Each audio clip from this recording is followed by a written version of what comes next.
ನೆರೆದಿರುವಂಥ ಎಲ್ಲ ಆತ್ಮೀಯ ತಾಯಂದಿರೆ, ಅಕ್ಕಂದಿರೆ, ಇವತ್ತು ನಾವು ಒಂದು ಪ್ರಮುಖವಾದಂಥ ವಿಚಾರವನ್ನು ಚರ್ಚೆ ಮಾಡಲಿಕ್ಕೆ ಇಲ್ಲಿ ಸೇರಿದ್ದೀವಿ. ನಾನು ಬಹಳ ಸಂಕ್ಷಿಪ್ತವಾಗಿ 3-4 ಅಂಶಗಳನ್ನು ಮಾತ್ರ ನಿಮ್ಮ ಎದುರುಗಡೆ ಗಮನಕ್ಕಿಡ್ತೇನೆ. ನೀವು ಪಾರ್ಲಿಮೆಂಟ್ನಲ್ಲಿ ಆಗಿರುವಂಥ ಚರ್ಚೆಯನ್ನು ಸಂಪೂರ್ಣವಾಗಿ ನೀವೆಲ್ಲರೂ ನೋಡಿರ್ತೀರಿ. ಪ್ರಧಾನಮಂತ್ರಿಗಳ ಭಾಷಣ, ಅಮಿತ್ ಶಾ ಅವರು ವಿಸ್ತಾರವಾಗಿ ಬಿಲ್ ಬಗ್ಗೆ ಮಾತನಾಡಿದ್ದು ಮತ್ತು ವಿಶೇಷವಾಗಿ ದಕ್ಷಿಣ ಭಾರತಕ್ಕೆ ಯಾವ ರೀತಿ ಡಿಲಿಮಿಟೇಷನ್ ಆಗಿದ್ದಿದ್ರೆ ಸಹಾಯ ಆಗಿರ್ತಿತ್ತು ಅಂತ ನಾನು ಮಾತನಾಡಿರುವಂಥ ಭಾಷಣವನ್ನು ತಾವೆಲ್ಲರೂ ಕೇಳಿರ್ತೀರಿ ಸಂಸತ್ನಲ್ಲಿ. 3-4 ಅಂಶಗಳನ್ನು ಮಾತ್ರ ನಿಮಗೆ ಮತ್ತೊಮ್ಮೆ ಪುನರಾವರ್ತನೆ ಮಾಡ್ಲಿಕ್ಕೆ ಮಾತ್ರ ನಾನು ನಿಮ್ಮ ಎದುರುಗಡೆ ಇವತ್ತು ನಿಂತಿದ್ದೀನಿ. ಒಂದು, ಈ ಮಹಿಳಾ ಮೀಸಲಾತಿ ಕಾನೂನು ಪಾರ್ಲಿಮೆಂಟ್ನಲ್ಲಿ ಮತ್ತು ಅಸೆಂಬ್ಲಿಯಲ್ಲಿ 33% ಮಹಿಳೆಯರಿಗೆ ಮೀಸಲಾತಿ ಕೊಡಬೇಕು ಅನ್ನುವಂಥ ಮಸೂದೆ, ಇದರ ಡಿಸ್ಕಷನ್ ಪ್ರಾರಂಭ ಆಗಿದ್ದು ಸುಮಾರು 92ನೇ ಇಸ್ವಿಯಿಂದ, 1992 ಇಂದ. 92ರಿಂದ ಇಲ್ಲಿಯವರೆಗೆ ಭಾರತೀಯ ಜನತಾ ಪಾರ್ಟಿಯ ಕನ್ಸಿಸ್ಟೆಂಟ್ ಸ್ಟ್ಯಾಂಡ್, ನೇತೃತ್ವ ಚೇಂಜ್ ಆಗ್ತಾ ಇದ್ರು ಕೂಡ ನಮ್ಮ ಪಾರ್ಲಿಮೆಂಟ್ ನಲ್ಲಿ ಸಂಖ್ಯೆ ಇಳಿದು ಮೇಲ್ಗಡೆ ಬಂದು ನಮ್ಮ ಸರ್ಕಾರ ಇದ್ದು ಇಲ್ಲದಲೇ ಇದ್ದಾಗ ಯಾವುದೇ ಸಂದರ್ಭದಲ್ಲೂ ಬಿಜೆಪಿಯ ಸ್ಟ್ಯಾಂಡು 92 ಇಂದ ಇವತ್ತಿನವರೆಗೆ ಒಂದೇ ಸ್ಟ್ಯಾಂಡ್ ಇದೆ, ಕನ್ಸಿಸ್ಟೆಂಟ್ ಸ್ಟ್ಯಾಂಡ್ ಇದೆ. ಮಹಿಳೆಯರಿಗೆ 33% ರಿಸರ್ವೇಶನ್ ಆದಷ್ಟು ಬೇಗ ಕೊಡಬೇಕು ಅನ್ನುವಂಥದ್ದು.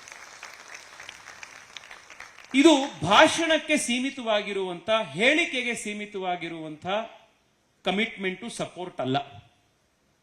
ಯಾವಾಗ ಈ ಬಿಲ್ಗಳನ್ನ ಕೇಂದ್ರ ಸರ್ಕಾರಗಳು, ಕಾಂಗ್ರೆಸ್ನ ಸರ್ಕಾರಗಳು ಪಾರ್ಲಿಮೆಂಟ್ ನಲ್ಲಿ ಇಂಟ್ರೊಡ್ಯೂಸ್ ಮಾಡಿದ್ರು, ನಾವು ವಿರೋಧ ಪಕ್ಷದಲ್ಲಿದ್ದಾಗಲೂ ಕೂಡ ಈ ಬಿಲ್ಲಿಗೆ ನಾವು ಸಪೋರ್ಟ್ ಅನ್ನ ಕೊಟ್ಟಿದ್ದೀವಿ. ಇದು ರೆಕಾರ್ಡೆಡ್ ಹಿಸ್ಟರಿ. ಇದನ್ನ ನಾವು ಜನಕ್ಕೆ ಬಹಳ ಸ್ಪಷ್ಟವಾಗಿ ತಿಳಿಸಬೇಕಾಗಿದೆ. ಇದು ಬಿಜೆಪಿಯ ಬಿಹೇವಿಯರ್. ಇನ್ನು ಕಾಂಗ್ರೆಸ್ ಪಾರ್ಟಿಯ ಬಿಹೇವಿಯರ್ ನೋಡಿ. 92 ಇಂದ ಇವತ್ತಿನವರೆಗೆ ಒಂದಲ್ಲ ಇನ್ನೊಂದು ಕಾರಣ ನೆಪ ಕೊಟ್ಕೊಂಡು ಮಹಿಳಾ ಮೀಸಲಾತಿ ಬಿಲ್ಲನ್ನ ಹೇಗಾದ್ರೂ ಮಾಡಿ ಅದನ್ನ ಡಿಫೀಟ್ ಮಾಡಿರುವಂಥದ್ದು ಯಾರಾದ್ರೂ ಇದ್ರೆ ಅದು ಕಾಂಗ್ರೆಸ್ ಪಾರ್ಟಿ. ಒಂದು ಸತಿ ಲಾಲು ಯಾದವ್ ಮತ್ತೆ ಅವ್ರ ಪಾರ್ಟಿಯವ್ರ ಕೇಳಿ ಗಲಾಟೆ ಮಾಡಿಸಿದ್ರು. ಅವರೇ ಸರ್ಕಾರದಲ್ಲಿದ್ರು, ಅವ್ರ ಪಾರ್ಟಿ ಇದ್ದೇ ಜೊತೆಗಿದ್ದಂಥ ಯಾರು ಅಲಯನ್ಸ್ ಪಾರ್ಟ್ನರ್ಸ್ಗಳು ಕೇಳಿ ಗಲಾಟೆ ಮಾಡಿಸಿದ್ರು, ಬಿದ್ದೋಯ್ತು. ಇನ್ನೊಂದ್ಸತಿ ಮುಲಾಯಂ ಸಿಂಗ್ ಯಾದವ್ ಅವ್ರ ಕೇಳಿ ಗಲಾಟೆ ಮಾಡಿಸಿದ್ರು. ಮುಲಾಯಂ ಸಿಂಗ್ ಯಾದವ್ ಹೇಳಿದ್ರು, ನಾನು ಜೀವಂತವಾಗಿರೋವರೆಗೂ ಕೂಡ ನಾನು ಇದನ್ನ ಆಗಕ್ ಬಿಡೋದಿಲ್ಲ, ನಾನು ಈ ಪಾಸ್ ಆಗೋದೇ ನನ್ನ ಹೆಣದ ಮೇಲೆ ಅಂತೆಲ್ಲ ಭಾಷಣ ಮಾಡಿದ್ರು. ಮುಲಾಯಂ ಸಿಂಗ್ ಯಾದವ್ ರಿಜೆಕ್ಟ್ ಆಯ್ತು. ಇನ್ನೊಂದ್ಸತಿ ತರಿಸಿದ್ರು. ಪಾರ್ಲಿಮೆಂಟ್ ನಲ್ಲಿ ಎಲ್ಲ ಅವ್ರ ಪಾರ್ಟಿಯವರನ್ನ, ವಿರೋಧ ಪಾರ್ಟಿಯವರು ಎಲ್ಲರನ್ನೂ ಕೂಡ ವೆಲ್ಲಲ್ಲಿ ತರಿಸಿ ಬಿಲ್ಲನ್ನೇ ಹರಿಸಾಕ್ಬಿಟ್ರು. ಸೊ 92ರಿಂದ 2023ರವರೆಗೆ ಈ ಕಾನೂನು ಸಂವಿಧಾನದ ಒಳಗಡೆ ಬರಲೇ ಇಲ್ಲ. ಇದನ್ನ ಒಂದಲ್ಲ ಒಂದು ಕುಂಟು ನೆಪ ಕೊಟ್ಟು ಅದನ್ನ ಮುಂದಾಕ್ತಾ ಹೋದ್ರು. ಆದ್ರೆ 2023ರಲ್ಲಿ ಫುಲ್ ಮೆಜಾರಿಟಿ ಇದ್ದಂತಹ ಬಿಜೆಪಿ ಸರ್ಕಾರ, ನರೇಂದ್ರ ಮೋದಿ ಅವರ ನೇತೃತ್ವದಲ್ಲಿ 92ರಿಂದ ಆಗಿಲ್ದಲೇ ಇದ್ದಂತಹ ಈ ಮಹಿಳಾ ಮೀಸಲಾತಿ ಕಾನೂನನ್ನ ಸಂವಿಧಾನದ ತಿದ್ದುಪಡಿ ತಂದು 40 ಇಯರ್ಸ್ ಅಲ್ಲಿ ಆಗದಲೇ ಇದ್ದದನ್ನ ಮಾಡಿದ್ದು 2023ರಲ್ಲಿ ನರೇಂದ್ರ ಮೋದಿ ಸರ್ಕಾರ. ಇದನ್ನ ನಾವು ಜನಕ್ಕೆ ಗಂಟಾನುಗಂಟವಾಗಿ ನಾವು ಇದನ್ನ ಹೇಳಿದ್ವಿ. ನಾವು ಮಾಡಿದ್ದಿದ್ದನ್ನು, ನಾವು ಅಧಿಕಾರಕ್ಕೆ ಪೂರ್ಣ ಬಹುಮತ ಬಂದ್ವಿ, ನಮ್ಮ ಹತ್ರ 303 ಸಂಖ್ಯೆ ಇತ್ತು, ನಾವು ಮಾಡಿದ್ವಿ. 92ರಿಂದ ಇದಾಗಿರ್ಲಿಲ್ಲ. 92ರಿಂದ 2023ವರೆಗೆ ನಾವು ಅಪೋಸಿಷನ್ ಅಲ್ಲಿ ಇದ್ದಾಗ್ಲೂ ಕೂಡ, ನಮ್ಮ ಹತ್ರ ಸಂಖ್ಯೆ ಜಾಸ್ತಿ ಇಲ್ದಲೇ ಇದ್ದಾಗ್ಲೂ ಕೂಡ ನಮ್ಮ ಸಂಖ್ಯೆ ಇದ್ದಷ್ಟು ಸಪೋರ್ಟ್ ನಾವು ಈ ಬಿಲ್ಲಿಗೆ ಕೊಟ್ಟಿದ್ವಿ. ಕಾಂಗ್ರೆಸ್ನವ್ರು ತಂದಾಗ್ಲೂ ಕೊಟ್ಟಿದ್ವಿ. ಅವ್ರ ಜೊತೆಗೆ ಇದ್ದಂಥ ಅವರ ಆಲೈಸ್ ಪಾರ್ಟ್ನರ್ಗಳು ಜೆಡಿಯು, ಆರ್ಜೆಡಿ, ಟಿಎಂಸಿ ಅವ್ರಗಳ ವಿರೋಧ ಮಾಡಿದಾಗ್ಲೂ ಕೂಡ ವಿರೋಧ ಪಕ್ಷದಲ್ಲಿ ಕೂತಿದ್ದಂತ ಬಿಜೆಪಿ ಇದಕ್ಕೆ ಸಪೋರ್ಟ್ ಕೊಟ್ಟಿತ್ತು. ಇದು ವಾಸ್ತವ.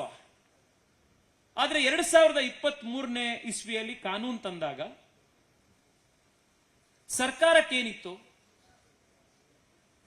2021ನೇ ಇಸ್ವಿಯ ಏನು ಸೆನ್ಸಸ್ ಮಾಡಬೇಕಾಗಿದೆ, ಆ ಸೆನ್ಸಸ್ ರಿಪೋರ್ಟ್ ಬೇಗ ತಯಾರಾಗುತ್ತೆ, ಅದ್ರ ಮೇಲೆ ಡಿಲಿಮಿಟೇಷನ್ ಆಗುತ್ತೆ.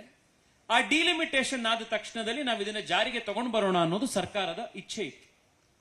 ನಿಮ್ಮೆಲ್ರಿಗೂ ಗೊತ್ತಿರೋ ಹಾಗೆ ಕೋವಿಡ್ ನಿಂದಾಗಿ 2021 ಸೆನ್ಸಸ್ ದೇಶ ಅದರಿಂದ ಚೇತರಿಸಿಕೊಂಡು ವ್ಯವಸ್ಥೆಗಳು ಮತ್ತೆ ಸರಿಯಾಗಿ ಅದೆಲ್ಲ ಆಗೋವರೆಗೆ ಅದು ಡಿಲೇ ಆಯಿತು. ಈಗ ಸೆನ್ಸಸ್ ಜಾರಿಲಿದೆ.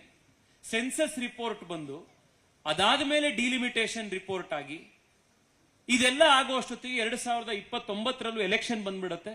ಮತ್ತೆ ಮಹಿಳೆಯರಿಗೆ ಅವಕಾಶ ಆಗೋದಿಲ್ಲ ಅನ್ನೋ ಕಾರಣಕ್ಕೆ ಏನ್ ನಾವು ಸಂವಿಧಾನ ತಿದ್ದುಪಡಿ ತಂದಿದ್ವಿ 2023ರಲ್ಲಿ, ಆ ಸಂವಿಧಾನ ತಿದ್ದುಪಡಿಗೆ ಒಂದು ಅಮೆಂಡ್ಮೆಂಟ್ ನ ತರೋಣ.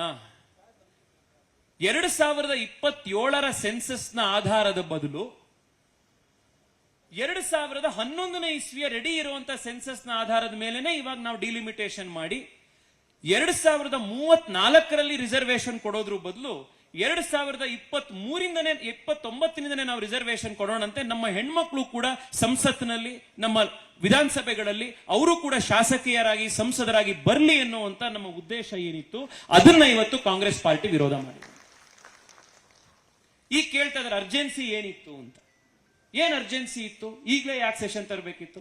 40 ವರ್ಷದ ಅರ್ಜೆನ್ಸಿ ಸಾಕಾಗಿಲ್ವಾ ಕಾದಿರೋದು?